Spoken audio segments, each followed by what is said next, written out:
Hello, good morning, everyone. Oh, let's get rid of that one. Morning, team. Morning, crew. Welcome to another Wealth Coffee Chat.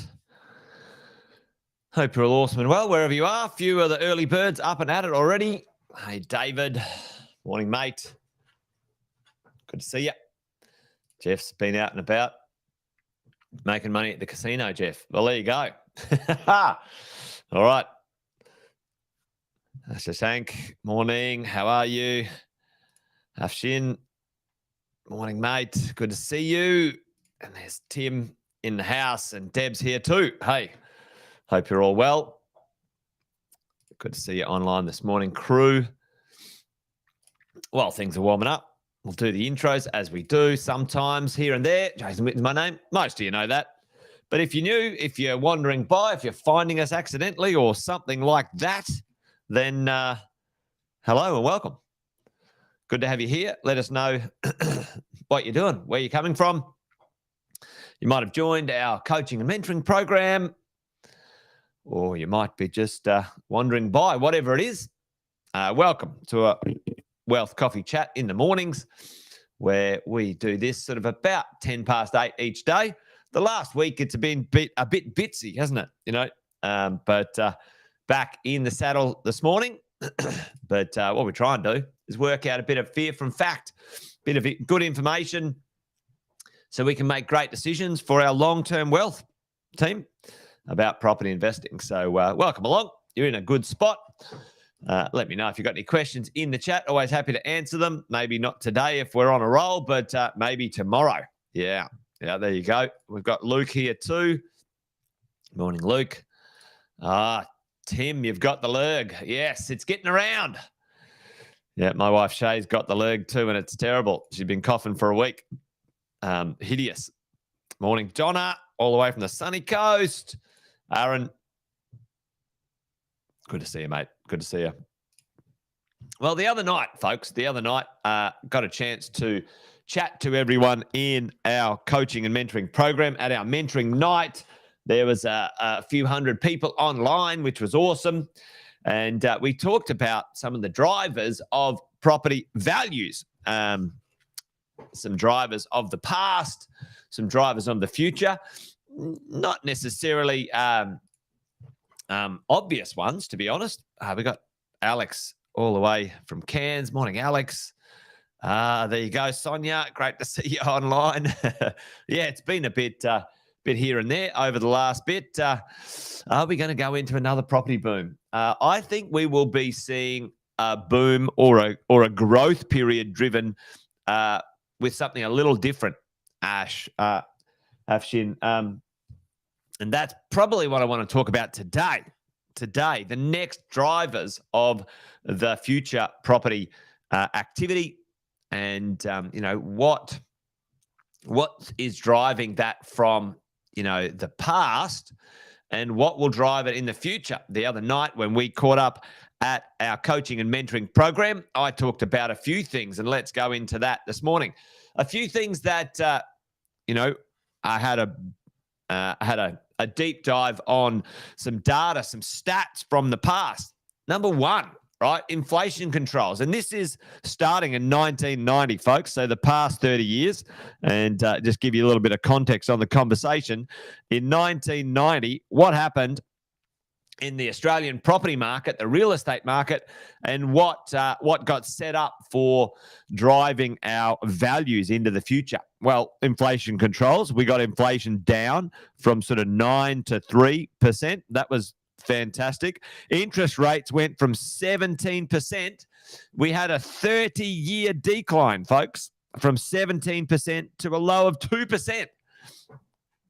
Get that, right? So just think of the access to capital and money over that period of time. Inflation was under control.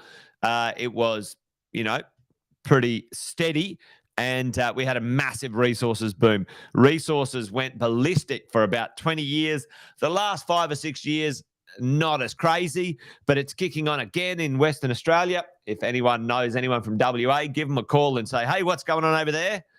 Absolutely manic when it comes to that stuff, what's going on.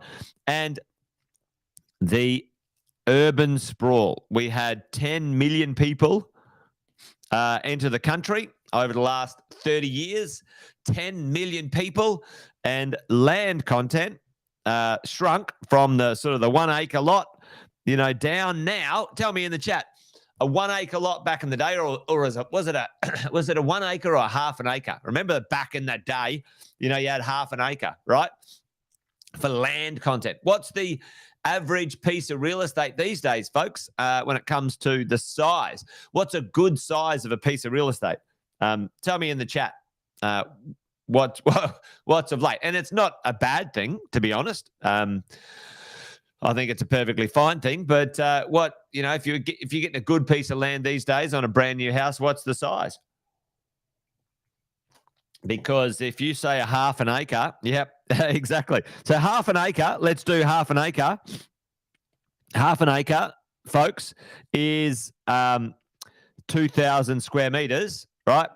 And the land sprawl, land content has shrunk to 400 square meters, okay, on average. Yeah, 500's not so common these days, Afshin, but if you get it, that's good. And even now, sort of, 300 square meters is kind of the norm as well, because, land doesn't get you rent. So, this is the thing you weigh up as a property investor. Smaller the land, the less the upfront cost of the real estate.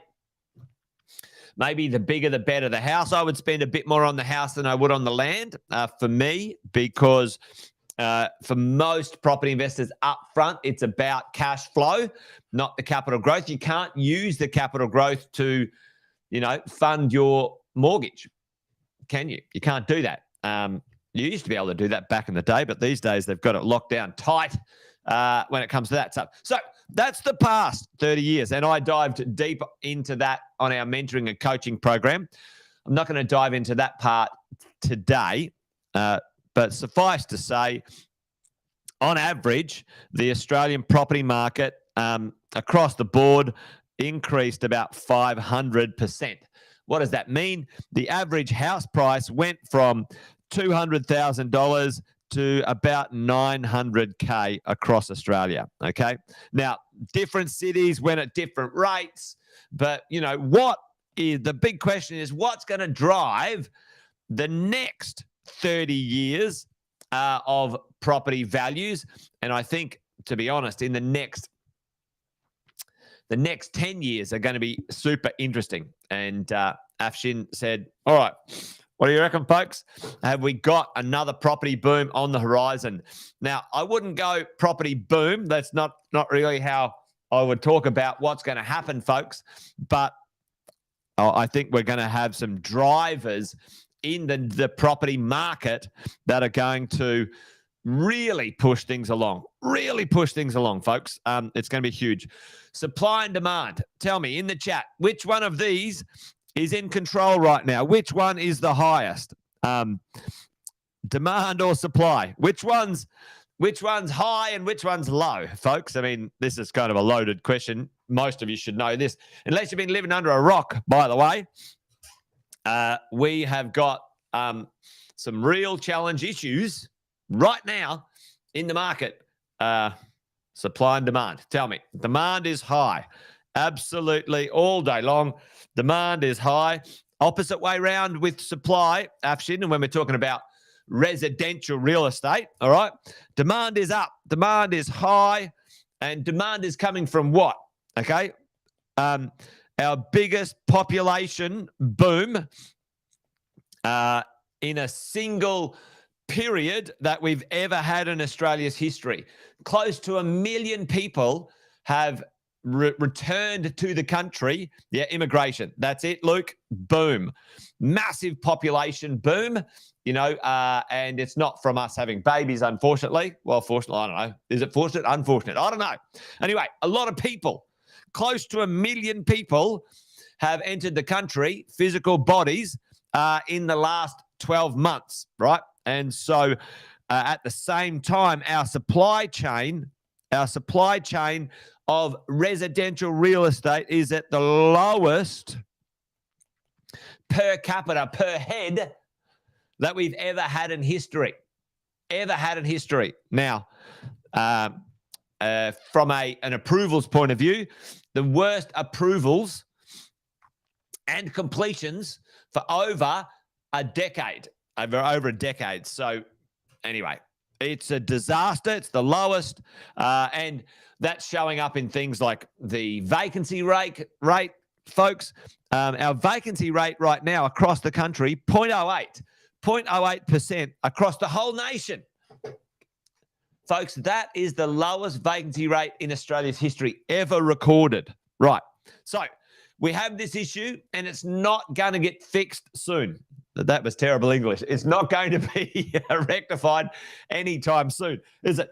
Tell me, and I've asked you guys this question before, how long, now this government rubbish about, we're going to do build to rent and all that sort of stuff, that's not going to solve the supply issues. That's not solving any supply issues anywhere, folks. That's not solving anything for our property market, for you and I, for property buyers out there. It's not going to solve it. How long, even if we wanted to, would it take us, and it's not, anyway, how long would it take us to turn around the supply part of our property market? How long would it take us to go from the worst supply we've ever seen to a decent amount of supply when it comes to development? What do you think, folks? It's going to be, you're dead right.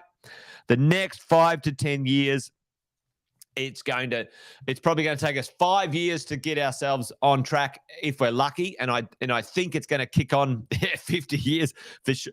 I think we're going to feel this for a long time. You're dead right, Sonia, in that respect, for sure. I think it'll be 5 to 10 years to turn this around, and then it would be 10 to 20 years to get that supply chain back to something regular. Folks, we've had 2,000 builders go broke. 2,000. Some of the largest builders in the country have shut up shop. So anyway, that's only one thing, right? The next 10 years are going to be plagued with supply issues. There's going to be more demand than there is supply, and that's going to be here for at least a decade minimum, folks. Intergenerational wealth transfer is huge.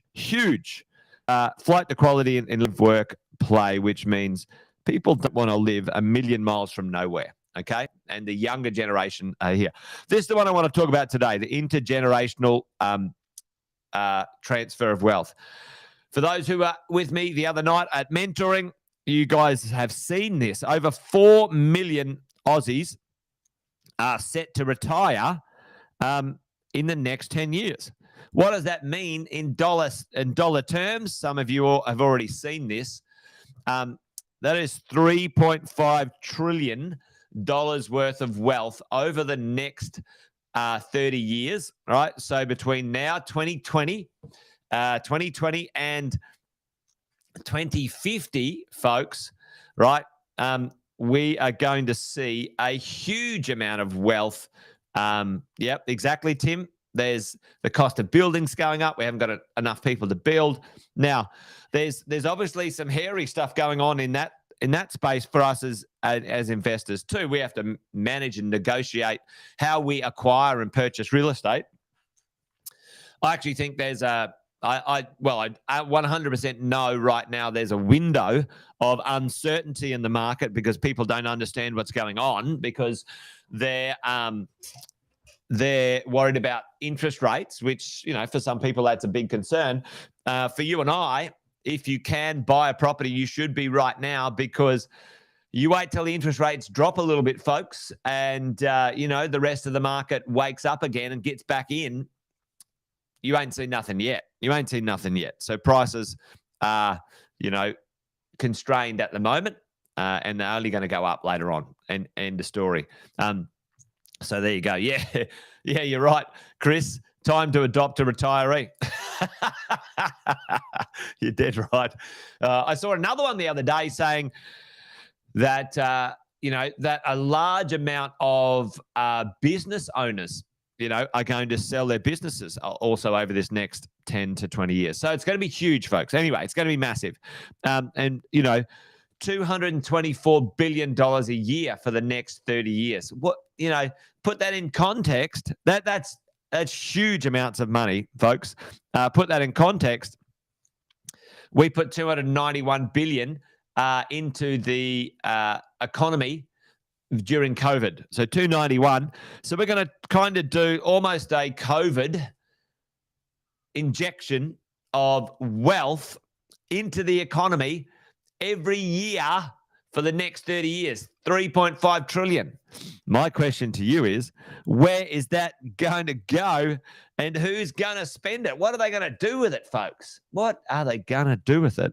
Well, for a lot of these people, and you guys saw it the other day, if you are at mentoring, you already saw the boomers are going to give that money, or a lot of it's going to transfer to the Gen Xers and the Gen Ys. It's going to go from here over this way. What are they going to do with that? All right.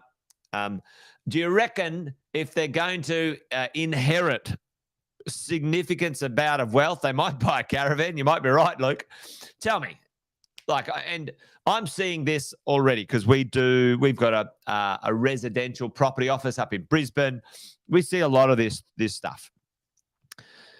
If you inherit extra money from your parents or someone, and you're 30 to 40, what are you going to do? Are you going to take that money, more money than you've ever had before? Are you going to move to somewhere you can afford?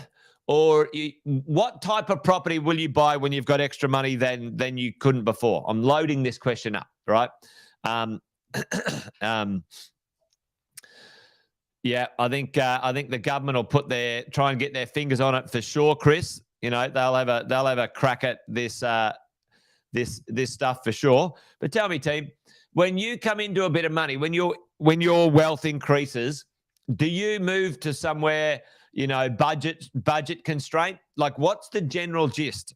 And I'm trying to load this question up because I know the answer to this, and you might know the answer. When you get a pay rise, when your wealth increases, what do? Do you stay where you are? Do the majority of people, buy a cheaper house, than they can afford? They buy a bigger house. That's exactly right, Chris. Okay. And not only that, they buy flight to quality. Boom, Tim. They buy good things, folks. And check this out, all right? You buy a cheaper, a better quality property. So it's already happening. And this is, I didn't get a chance to dive deep into this the other night, but again, this is a thing. In the last year, okay, 25% of all houses purchased on the eastern coast of Australia were bought in cash, no mortgage. So let that land. 25% of all property purchases in the last year were bought in cash. This is not like airy-fairy, it's going to happen in 10 years' time, folks. It is already happening right now, right?